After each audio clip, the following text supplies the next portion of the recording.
Hey everybody, Sean and Allison here from Spoken Garden. Today it's Friday, so that means Plant Chat Friday. Yay, and you guys, we got snow last night. Yeah, look at all this, isn't it crazy? With more on the way, apparently. Not as much as a lot of you out there that have already gotten, but you know, we got about maybe an inch. I know, it's pretty, Yeah. you know, it's but nice. we're still gonna show you our plant. We've actually been moving it into the garage at night, and we'll tell you why in just a minute, but it is a beauty.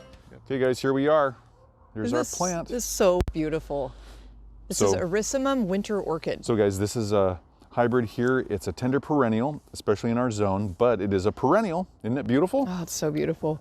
Now, its common name is wallflower. It actually is a wallflower, but it's a specific kind, and the trademark name on this is Winter Orchid. It actually has a sweet scent to it if you get in close too, and the flower colors are just stunning. Let's get in there. They actually start out an orangish color and apparently fade into the purple. So you're seeing a blend of different ages of flowers, right? With a whole bunch more coming in. So guys, this plant loves full sun, but it'll also thrive in part sun or part shade. It likes well-draining soil, but it needs to be organically rich. It needs to have organic matter in it. It doesn't like to have wet feet, so it doesn't like to be overwatered or in swampy conditions, because it is susceptible to a couple of things, including root rot. So don't overwater.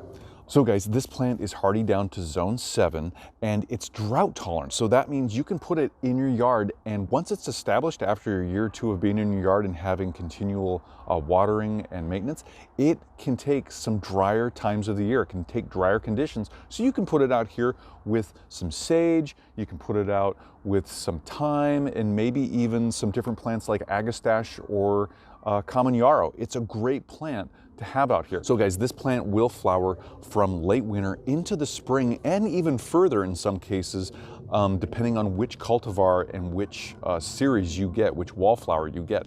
But this one right here is definitely a late winter, early spring bloomer. Right. This plant will get to about 18 inches tall, about 1.5 feet tall, and it'll get about almost that wide too. So it's a nice round shape. It'll get to a nice round shape, and it's beautiful.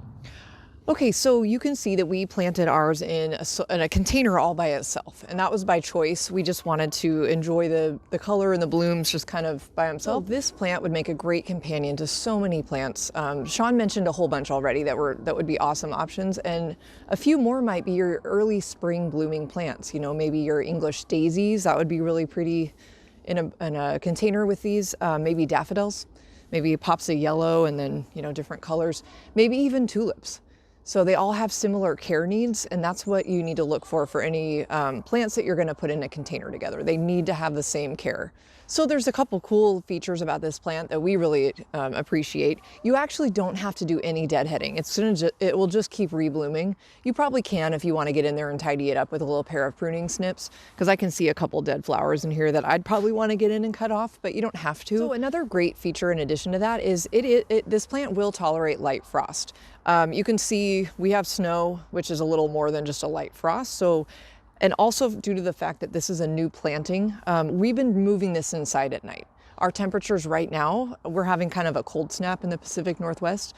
So our nighttime temps are getting down to 25 or below. So we don't feel comfortable leaving this outside.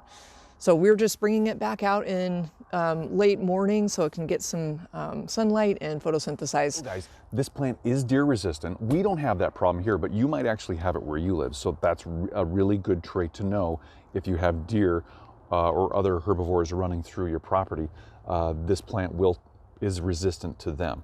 And the other thing is though, is that this plant is very susceptible to slugs and snails and downy mildew, along with root rot, which we already talked to you about. And there's a couple other things that it's susceptible to. So you're gonna need to stay on top of this plant's health and maintenance to make sure that it's as healthy as possible and it's getting everything it needs and not what it doesn't need. So keep that in mind when you buy this plant and put it in your landscape. So guys, we're gonna take this plant and set it over here with some other plants that we potted up. You might've saw us yesterday get all those, or the day before, get all those potted up. I'm gonna set it over here and you're gonna get to see it with some other plants. So let's walk it over here. Through the snow. Here we go. Yeah.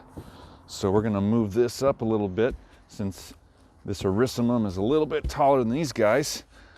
let's do that. Isn't that beautiful? Isn't that great, you guys? So again, we, like Sean just mentioned, we just created all 3 of these containers in a previous video. And the containers you see here are all from Crescent Gardens, and we'll link those down below because they have a great selection, you guys, of containers. All different sizes, shapes, colors. So, yep, go ahead and check them out. Now, you can see, as Allison mentioned, daffodils and the English daisies are blooming this time of year. So is this. So they make really good companion plants. And of course, our beautiful cyclamen. I love that cyclamen. You guys look at those heart-shaped leaves. Those so cute. So guys, that's it for this Plant Chat Friday. We hope you enjoyed that and got a lot of great information about that. I know, that is such a beautiful plant. I'm so glad we added that to our garden, and we're kind of thinking next year, maybe after one whole growing season, we're gonna maybe add it into our landscape. Totally. We definitely want to see it mature into its full width and height. Oh yeah, definitely. And it's a really versatile plant. It grows in both full sun and part sun. So hopefully you can use that information and add it to your garden too. I know, I love that. Definitely leave us your comments and questions down below. We love hearing from you guys. Give us that thumbs up, let us know we're doing a good job, and subscribe to our channel so you get updates on our latest videos.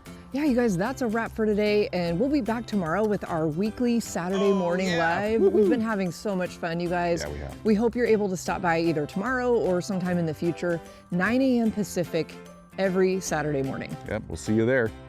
Have a great day, everybody. Bye, everybody. Bye-bye.